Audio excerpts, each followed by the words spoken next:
우리는 지금 전 세계 수조 원, 수만 조 원이 걸린 부패 환자들과 싸우고 있다. 정말 심각한 전쟁이다라고 말한 시드니 파울 변호사가 블렌비 팀에서 선거에 개입한 4개국 대응 전문가 팀을 총지휘하는 것으로 알려졌습니다. 그가 트럼프 법률팀에서 제외된 게 주류 언론의 추측처럼 트럼프와의 불화설 때문이 아니라 도미니언 서버의 부정행위를 캐는데 전력을 집중하기 위해서란 분석입니다. 트럼프 법률팀은 미국 국내의 경합주 선거 소송을 전담하는 반면 파월팀은 도미니언 시스템과 연계된 범죄행위 추적을 외국으로 확대하는 등 투트랙 전략으로 방향을 잡았습니다. 또한 성역 없는 수사를 강조한 파월의 강한 의지가 미국 민주당과 공화당의 비리 정보까지 거침없이 폭로할 것으로 예상돼 트럼프 캠프와 법률팀의 정치 리스크를 줄이는 의도라는 분석도 있습니다. 한편으로는 이번 부정선거 규모가 너무나 크기 때문에 향후 파월을 특별검사로 임명해 국가적 규모로 수사하기 위해 트럼프 법률팀과 거리를 두게 했다는 견해도 있습니다.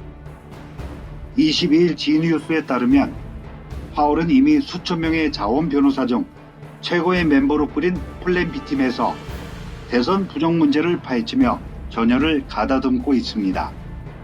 파월은 21일 뉴스맥스와의 인터뷰에서 이번 미국 대선에는 베네수엘라, 중국, 쿠바 등 공산국가들의 자금이 있으며 도미니언은 글로벌리스트 급진파들의 전유물이라고 밝힌 바 있습니다. 이어 선거 조작에 3-4개의 외국 세력과 극단적 공산주의 국가들이 개입한 중대한 증거가 있다면서 미국 선거에 외국 세력이 개입했다고 밝혔습니다. 파월은 또 블록버스트급 사건에 연루된 범죄자들이 너무 많아서 교도소 수감 인원을 늘려야 할 상황이라는 발언도 스스럼 없이 했습니다.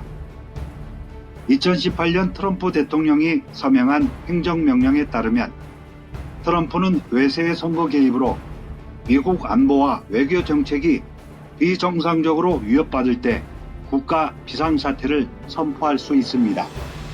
행정명령에 따르면 미국 사법부는 미국 대선에 참여하거나 후원, 기타 방식으로 간섭하는 등 직간접적으로 부정을 저지른 외국 세력의 자산을 동결하고 거래를 금지할 수 있습니다. 또한 미국과 외국의 개인, 기관, 회사 조직 등에도 모두 이 행정명령을 적용할 수 있고 심지어 범죄 당사자와 거래한 국가나 기업, 개인, 단체들까지 상응하는 제재 조치를 할 수 있습니다. 사실 외세의 선거 개입 목적은 선거에 대한 국민의 신뢰를 훼손하고 선거 결과를 바꾸기 위한 것으로 이는 미국의 주권을 찬탈하는 행위이자 미국인이 가담했다면 반역 행위인 겁니다. 파월이 20일 미국과 극단적 적대국인 4개 국가가 투표 서버와 연결돼 있다는 증거를 확보했다고 폭로한 국가 중에는 중국이 포함되어 있습니다. 중국 공산당과 민주당 그리고 딥스테이트이자 글로벌리스트인 조지 소로스가 서로 연계해 트럼프를 끌어내리려 한다는 것은 이미 공공연한 사실입니다. 민주당의 거물급 상원 의원인 다이앤 파인스타인과 그의 남편 리차드 블룸은 도미니언 보팅 시스템 회사인 아비드 테크놀로지 지분을 60% 보유한 실소유주입니다. 또한 리차드 블룸이 소유한 사모펀드 블룸 캐피탈은 차이나 네트공과 함께 2002년 선전발전은행을 인수하는 등 중공과 긴밀하게 거래하는 글로벌 투자은행입니다. 차이나 네트콤은 장점인의 아들 장맨영이 실소유주로 알려져 있어 파인스타인과 블룸 부부와의 차이나 커넥션 의혹도 무성합니다. 파월은 22일 뉴스맥스와의 인터뷰에서 저희는 우고 차베스가 이 기술을 어디서 얻었고 이 기술의 근원지가 어디인지 찾고 있다고 밝혔습니다. 여기서 말한 이 기술은 미국 대선에 사용된 스마트 매틱 소프트웨어 기술을 말하며 파월은 CIA 해머와 스코카드라는 선거 해킹 프로그램이 근원인 것 같다고 덧붙였습니다.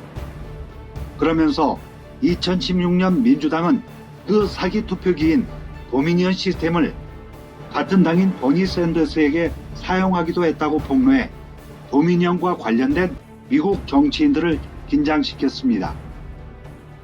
파울은 또 우고 차베스 곁에서 선거 조작 과정을 목격한 증인이 베네수엘라에서 발생한 개표 중단과 이번 미국 경합주에서 발생한 개표 중단 상황이 똑같다고 증언했다면서 지금은 베네수엘라와 쿠바 그리고 미국 선거에 간섭하는 중국 공산당의 어마어마한 커넥션을 밝혀내고 있다고 했습니다. 선거 기간에 도미니언 시스템이 3-4개 국가로 정보를 보냈다는 증거를 확보했다고 밝힌 파울은 이들 국가는 실시간으로 개표 상황을 보면서 숫자를 조작했다라고 했습니다. 파울의 폭로가 사실로 밝혀졌을 때 이와 연루된 자들이 어떻게 저항할지, 그때 트럼프가 서명한 행정명령이 어떤 기능을 발휘할지 기초가 주목되고 있습니다.